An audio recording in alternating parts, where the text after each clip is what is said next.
I'm Craig Kenneth, a relationship coach and a psychotherapist. Every relationship is different and every breakup is different. Work with me and you'll get professional help on your situation. And if you're in no contact, focused on personal growth, my workbook series, The Knowledge, will help you make changes like you've never made before. Available now at AskCraig.net.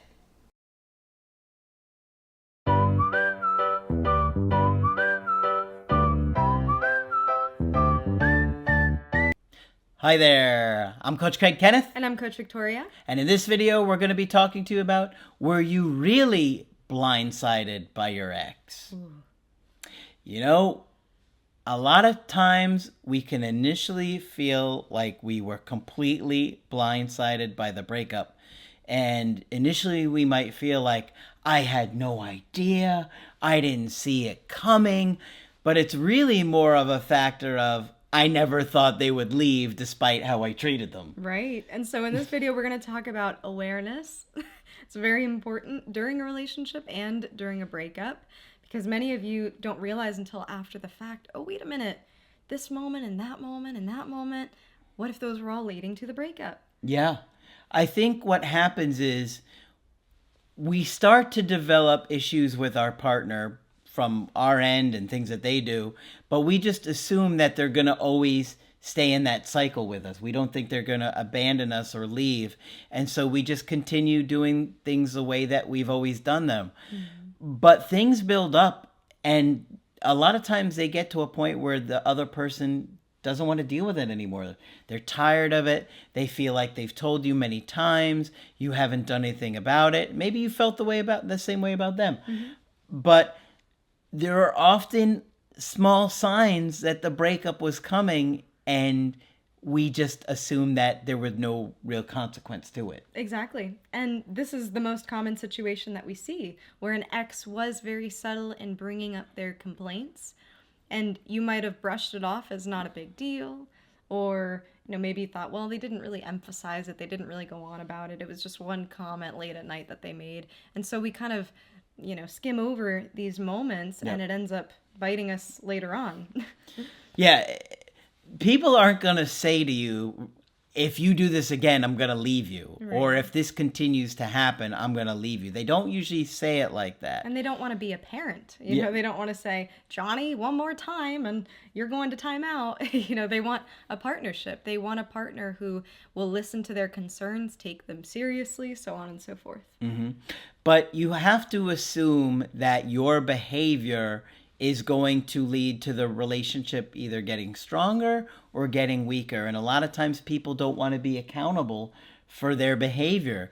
And so, or maybe they think that because their ex's behavior or their partner's behavior is bad, they can do it too. Mm-hmm. Well, I mean, you could take that risk, but they might wind up leaving you because you had bad behavior, even though their behavior was just as bad. Right. Different people have different tolerance levels, right? Yeah. So all of these things are important to consider because we really are going to be held accountable for how we treat people or neglect people, mm-hmm. or show up in the relationship. And that doesn't mean that this is all your fault, but you are only responsible for yourself. And so you have to be accountable for yourself, to yourself, and you have to hold yourself accountable. Mm-hmm. Yeah. And you won't believe how many times we've heard, I thought that they would never leave. This is something that we commonly hear. So in this kind of scenario, you realize that you were able to get away with whatever behavior was bothering them. Mm-hmm. And you won't believe how many times we hear, I thought that they would never leave. Mm. And so you might be in the category where you're aware that there are certain things that bother your partner, certain behaviors that bother your partner, but you just expect them to accept it. And so that can be something that's really tricky too. When it comes down to the breakup, you realize, oh my gosh, I should have taken all those things way more seriously. Yep. And so in these kind of situations, you're left with a lot of regret. You're thinking, man, I wish I would have gone back and been able to change those things, take those things seriously. And you see this more often from a partner who's more avoidant. Mm. They realize that they might have a power advantage in the relationship since their partner is more anxious and more likely to pursue them even when they back away.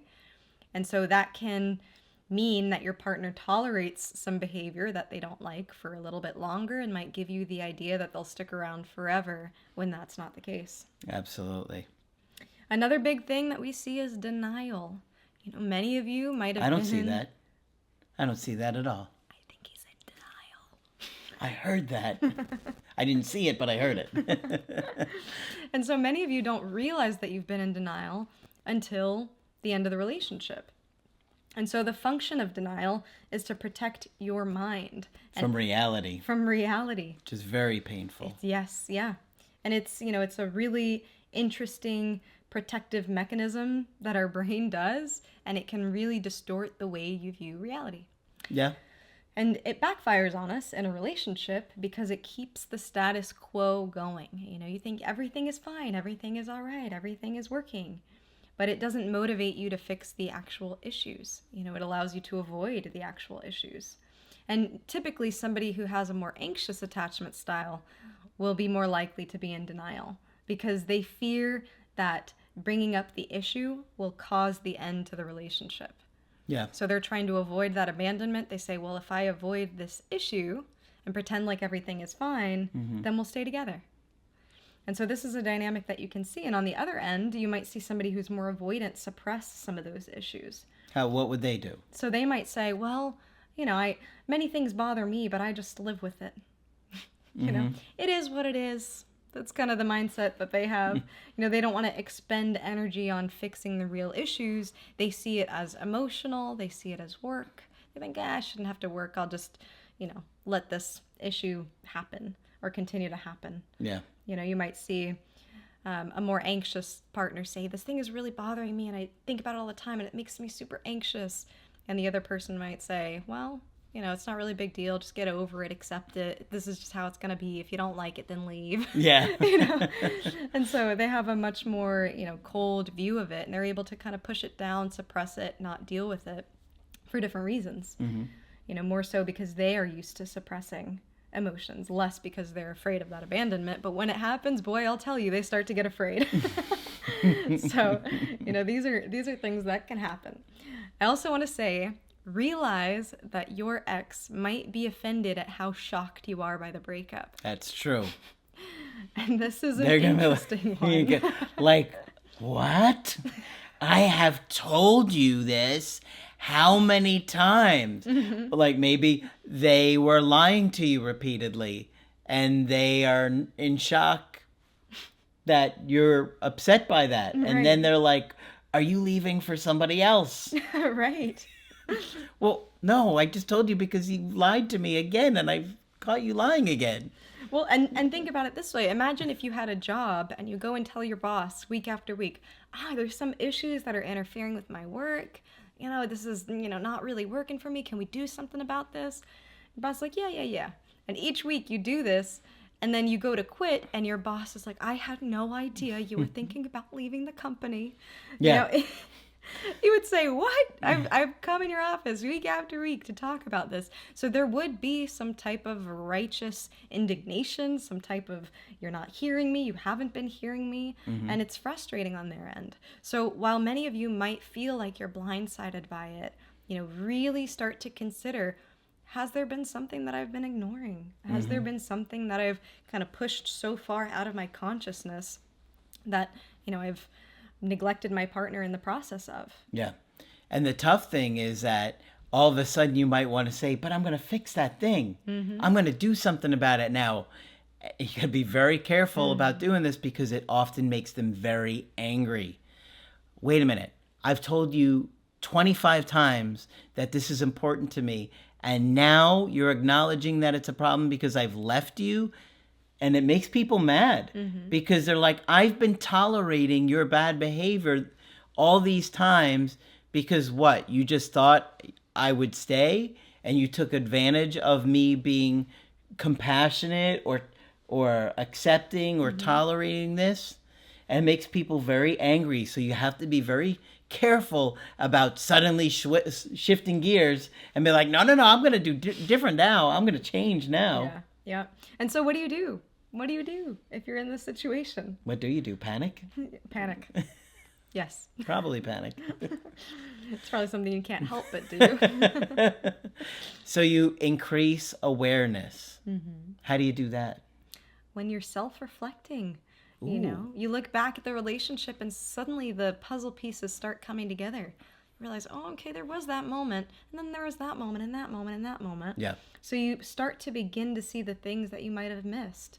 And that also includes continuing to be aware, right? If you ignore issues in your own life that come up, of course you're going to ignore issues in the relationship. If you're in denial about, I don't know, things about your hygiene or things about, your organization, or maybe it's your work functioning or your school functioning. If you're in denial about those things and not addressing issues in your own life, of course you're going to not address issues in your relationship. Yeah. Right? So it all starts with you, and that can be a great way to kickstart that awareness. What are some things that I've been neglecting for myself? And if you guys really look at what we do on the channel and all the videos, we're always trying to give you insight. We're always trying to go far beyond just corny get your ex back videos.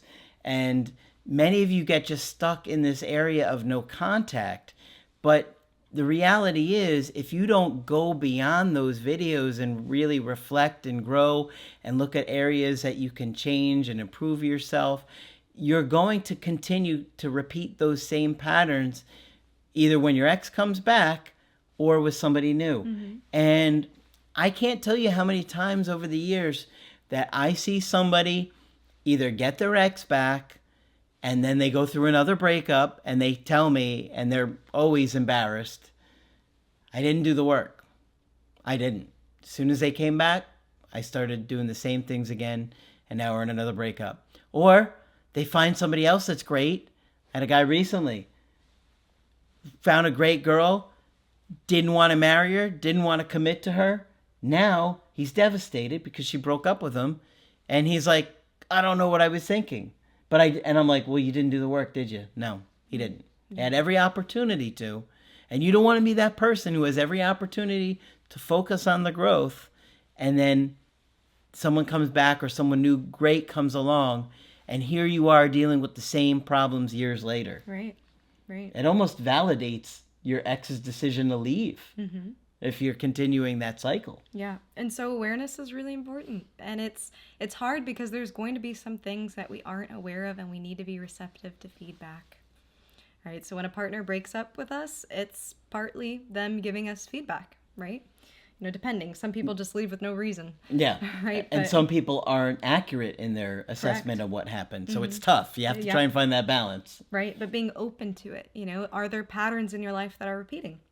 Exactly. Like you're saying. Do you hear this feedback from multiple people? That's around you? That's a great one right there. If you're hearing multiple people tell you the same thing, like if your ex said things to you at the breakup that have had other people complain to you about, that's a good sign that you're probably doing something that's affecting more than one person. Right. Like if all of your exes had said that they don't like your body size Hello Kitty pillow, it's probably time to get rid of it. Or at least put it under the bed. I feel like that would be weirder. Closet?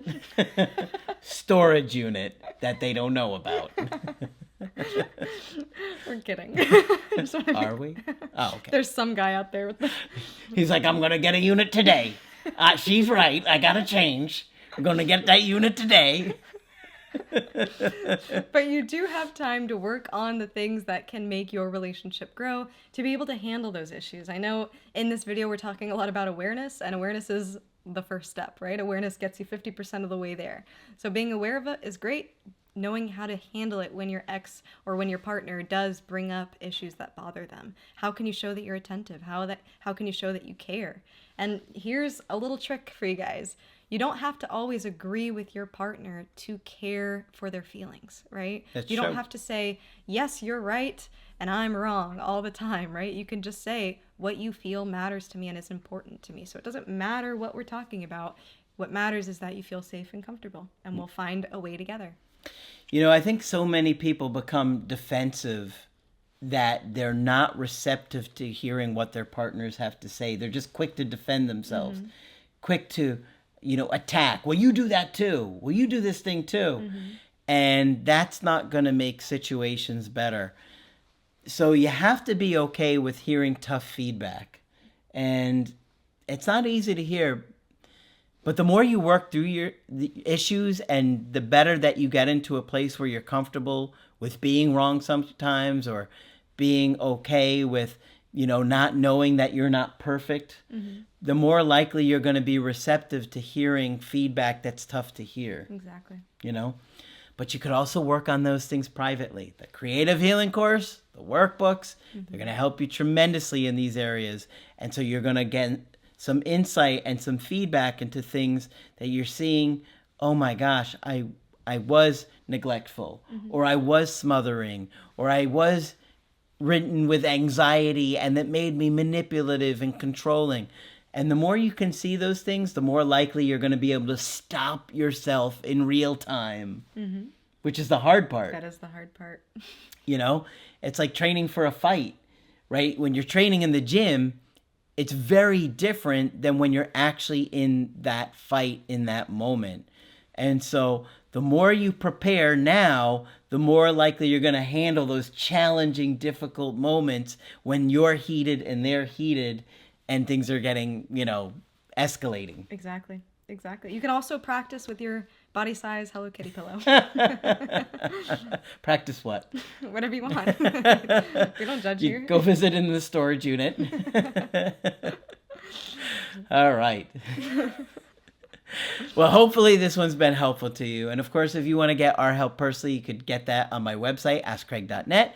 I do email coaching and I do Skype. Coach Victoria is also available for Skype coaching. I'm here whenever you'd like to chat. Just click on her name on the top of the website to schedule with her. But that's it for this video. I'm Coach Craig Kenneth. I'm Coach Victoria. And we will talk with you soon.